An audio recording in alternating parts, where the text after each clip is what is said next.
You've both been investing a long time. What's your read on all of this? You want me to start? Yeah. I mean, this is the correction that we've all been talking about for years, that there's just no way, right, that, economies are cyclical, tech has been cyclical, and we've had a crazy bull market for a really long time, and to the point where people it lasted so long that people thought that this is how companies traded forever, but it was such an anomaly. So it's quite unfortunate, but it kind of had to happen. So how bad does it get, or how bad are you preparing for it to get? I think we're at the tip of the iceberg. I think it's going to get a lot worse. We're just starting with the reckoning of like years of going fast and loose. And so I think now you see Stripe, you see all the really good profitable companies making layoffs. There isn't a company in town that is not cutting. And I think you're going to see a lot of startups have to wind down. So how does this impact startups? I mean, there's so much focus on the big names, but there are all of these companies out there, the unicorns, the newly anointed unicorns that are struggling. Yeah, and I think it's not going to happen in one fell swoop. It's not going to be like yesterday was, right? Because a lot of companies raised a lot of money from private markets over the past 3 years, and they're kind of living off what they raised. And they're cutting. Some of them may not cut deep enough. And also, some of them were built for a different time when budgets were a lot more flush. They built products that were, in some cases, tech has been a little bit of a circular economy where there was just a lot of private money. It was a lot of people thought they were geniuses, and a lot of them are geniuses, but also geniuses in basically a zero interest rate environment. Mm-hmm.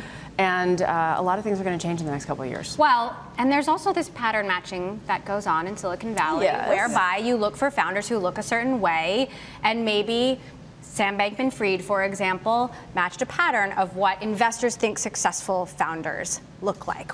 What is the lesson here? So hopefully the lesson is that we all have to do more with less. And so those who have been spending so much money and haven't actually gotten anywhere will not continue to get the next check. And the people who have done a lot with very little, let's say women or people of color, will actually be given the advantage in this new market. How are you changing? Are you changing your strategy? Are you investing? Are you waiting it out?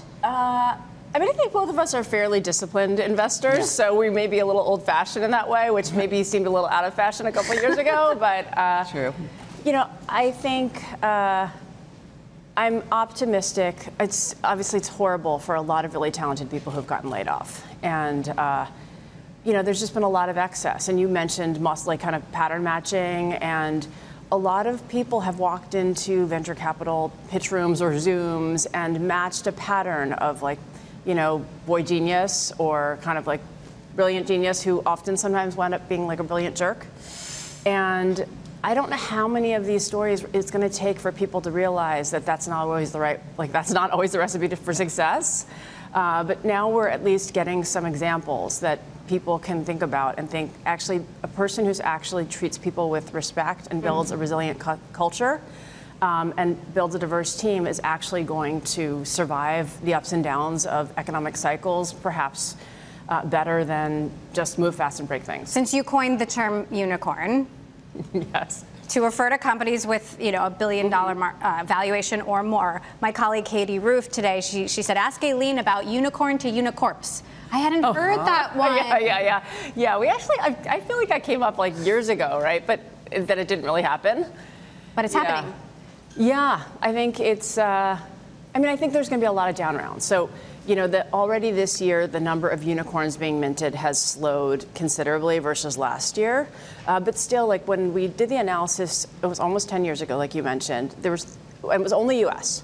So, and also the global markets weren't what they are now. The original set had about 40 companies in it, right? So if you look at different sources, right now the set has over 1,000. Now it's global, so, and the US is about half. So still that means about 500, at least 500 US-based unicorns, so more than 10x. I think that will come down. So it's funny, next summer is the 10-year anniversary of the original analysis, and I'm planning on doing an update. But I thought about doing it this past summer. It would be a very different update if I had done it this past summer than when we do it next summer. How are you changing your strategy or thinking of navigating through this? Well, like Aileen, I mean, I was a founder in 2000. I was a founder in 2008. I've been kind of expecting this, waiting for it, and kind of like Aileen said, feeling foolish to not be playing as fast and loose as some of our colleagues. And so right now, I guess what I'm doing is I'm making sure our companies are in really good shape. Those who had the luck of raising in the good times, making the most of that capital, really getting just surgical on execution and making sure that they make it last, maybe get to profitability. And then being really careful with deploying capital, making sure they're great companies that I believe in, that can go the long haul, that are building for the right reasons. And we're going to be patient. We both have tons of capital to deploy, or plenty of capital to deploy, but feeling no rush to do so. You're both founders of Allraise. You've worked really hard to change the game for women as investors and entrepreneurs in Silicon Valley. How much progress has been made, and are you worried a downturn set some of that progress back? So we were just reflecting as we were watching you in the earlier segments that you wrote Rotopia and published it at around the same time that Allraise was launched. And so we're just so appreciative of all the work that you have done, both who you have on your show, how you ask these questions.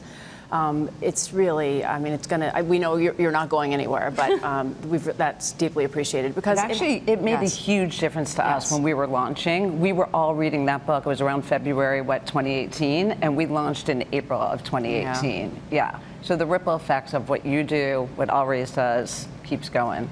And there's so much more work to do. So much more to do. So I think we have to all be cognizant as an industry, as individuals and organizations. Like Jenny said, like this is a time where people have to get like grittier, right? And if you are looking for people who have basically their entire lives done more with less, you're looking at women and people of color. Yeah. So I think it would be a terrible mistake to actually cut those people from your talent base and to go back to monocultures. I think we need really resilient folks to help us lead and manage and execute through this recession. Times are changing. Elon Musk just told employees that Twitter could go bankrupt. And you've got almost the entire executive team now gone. Gone. What, I mean, how are you watching this? Any advice for Mr. Musk? The one thing we were talking about is it was in your book that you talked about Dick Costolo talking about they made a huge mistake not having women at that table when they were dealing with all the issues at Twitter. Williams said that, right? And here well. we are, how many years later, and the same thing is happening. The people in the war room. I don't think there are any women around that table. So it's sort of like, sometimes you look and you're like, we've gone nowhere, right? Where is the progress? We obviously needed to accelerate, but then we were also talking about the fact that when Bain Crypto Capital launched their fund with a picture of 7 dudes on it, they got obliterated, right? And not just by women, but by men, and everyone knew that wasn't okay. So no, should it have happened? No, but 10 years ago, I don't think they would have been obliterated. So in some ways, we've made progress, and the world's getting educated, and it's not about altruism, right? It's about good business. But in the other ways, in the Twitter war room right now, no. What's your hope for the next 10 years?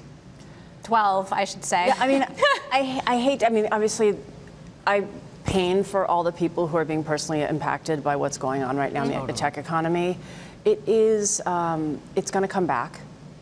You know, both in Silicon Valley and around the country. I think there'll be more tech hubs across the country and around the world. And there are a lot, like history shows if you're a student of business or a student of the tech industry, like recessions are the best time, like that's when legendary companies are built, and there's generative AI, there's a lot of stuff going on. There's going to be new social, right? Like the faltering of a lot of the big social platforms is going to create a window for new companies to be built, and hopefully they will have different faces around the table, different people on the cap table. They will be built with trust and safety kind of built in, and the idea of inclusion from the beginning. So I think it's actually going to be an incredible time where also the cultures are a little bit less, they're scrappier and they're more values oriented, and they understand that it's not a get rich quick scheme, that it takes a long time and you have to be on board for a long mission.